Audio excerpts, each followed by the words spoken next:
வணக்கம் friends, welcome to my channel. நாம் பார்க்க இருப்பது ஃப்ரெஞ்ச் ஃப்ரைஸ் ரெசிபி தான். இதுக்கு 2 உருளைக்கிழங்கு, 1 ஸ்பூன் தூள் உப்பு, 1 ஸ்பூன் ஒயிட் பெப்பர். இப்போது நாம் உருளைக்கிழங்கை ஃப்ரெஞ்ச் ஃப்ரைஸ் செய்வதற்கு நீளமாக நறுக்கிக் கொள்ள வேண்டும். ஃப்ரெஞ்ச் ஃப்ரைஸ் செய்வதற்கு உருளைக்கிழங்கு தோலை எடுத்து ஓரத்தில் இப்படி நறுக்கிக் கொள்ள வேண்டும். இப்படி நாம் நறுக்கி விட்டு ஃப்ரெஞ்ச் ஃப்ரைஸ் பொரிப்பதற்கு நீளமாக நறுக்கிக் கொள்ள வேண்டும். ஃப்ரெஞ்ச் ஃப்ரைஸ் செய்வதற்கு நறுக்கிக் கொள்ள வேண்டும். இப்பொழுது நாம் முதலில் இதை நாம் சாதாரண தண்ணீரில் ஒரு 2 நிமிடம் வைக்க வேண்டும். ஒரு 2 நிமிடம் நாம் நார்மலான தண்ணீரில் இதை வைத்து எடுக்க வேண்டும். ஃப்ரெண்ட்ஸ், இப்பொழுது நார்மல் தண்ணீரில் 2 நிமிடம் உருளைக்கிழங்கு நன்றாக ஊறிவிட்டது. இப்பொழுது நாம் இதை எடுத்துவிட்டு சுடு தண்ணீரில் 3 நிமிடம் போட வேண்டும்.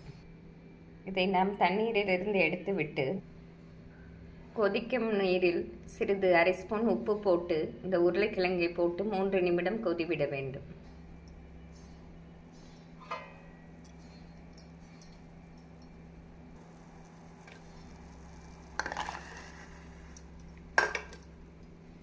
நன்றாக ஒரு 3 நிமிடம் இது கொதிவிடையும் நாம் எடுத்து விடலாம். ஃப்ரெண்ட்ஸ், இப்பொழுது 3 நிமிடம் நன்றாக கொதி வந்து விட்டது. இப்பொழுது அடுப்பை ஸ்விட்ச் ஆஃப் செய்துவிட்டு நாம் உருளைக்கிழங்கை எடுத்து விடலாம். உருளைக்கிழங்கை நாம் வேறு ஒரு பாத்திரத்தில் மாற்றிவிட்டு, ஃப்ரெண்ட்ஸ், நாம் வெந்நீரில் போட்ட உருளைக்கிழங்கை இப்படி ஒரு டிஷ்யூ பேப்பரில் போட்டு தண்ணீரை உலர வைக்க வேண்டும். தண்ணீர் நன்றாக உரிந்ததும் நாம் எண்ணெயில் பொரிக்கலாம். நாம் ஒரு கடாயில் எண்ணெயை காய வைத்து நன்றாக காயவும் உருளைக்கிழங்கை போட வேண்டும். எண்ணெயை இப்பொழுது நன்கு காய்ந்து விட்டது. இப்பொழுது நாம் உருளைக்கிழங்கை போட்டு விடலாம்.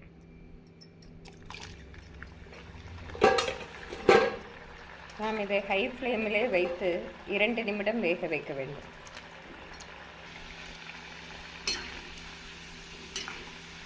நாம் 2 நிமிடத்தில் எடுத்துவிட்டு திரும்பவும் நாம் எண்ணெயை காய வைத்து போட்டு எடுத்தோம் என்றால் நாம் கடையில் வாங்கும் ஃப்ரெஞ்ச் ஃப்ரைஸ் போலவே கிறிஸ்பாக அருமையாக இருக்கும். ஹை ஃப்ளேமிலே நாம் 2 நிமிஷம் வேக வைக்க வேண்டும்.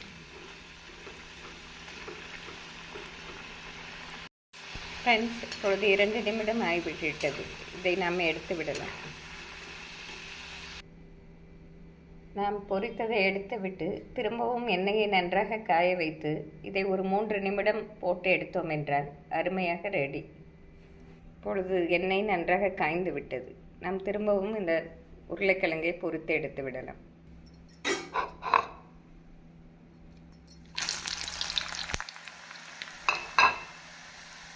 இது ஒரு 3 நிமிடத்தில் நன்றாக பொரிந்துவிடும்.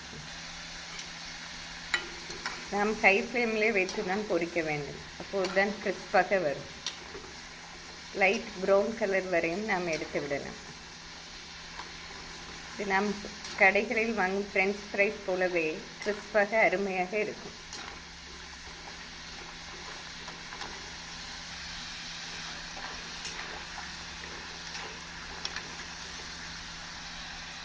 நாம் இப்படி கோல்டன் ப்ரௌன் கலர் வரையும் எடுத்து விடலாம்.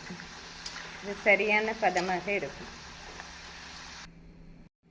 நாம் இந்த ஃப்ரெஞ்ச் ஃப்ரைஸ் மேலே தூள் உப்பும் ஒயிட் பெப்பரும் தூவிக்கொள்ளலாம். நாம் விருப்பப்பட்டால் தனி மிளகாய் பொடியும் போட்டுக்கொள்ளலாம்.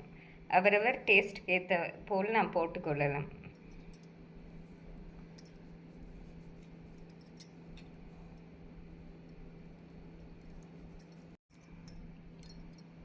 நாம் நன்றாக மிக்ஸ் செய்தோம் என்றால் பெப்பரும் சால்ட்டும் இதோடு நன்றாக மிக்ஸ் ஆகிவிடும். ஃப்ரெண்ட்ஸ், அருமையான ஃப்ரெஞ்ச் ஃப்ரைஸ் ரெடியாகிவிட்டது. இது நம் வீட்டிலே மிக எளிமையாக செய்துவிடலாம்.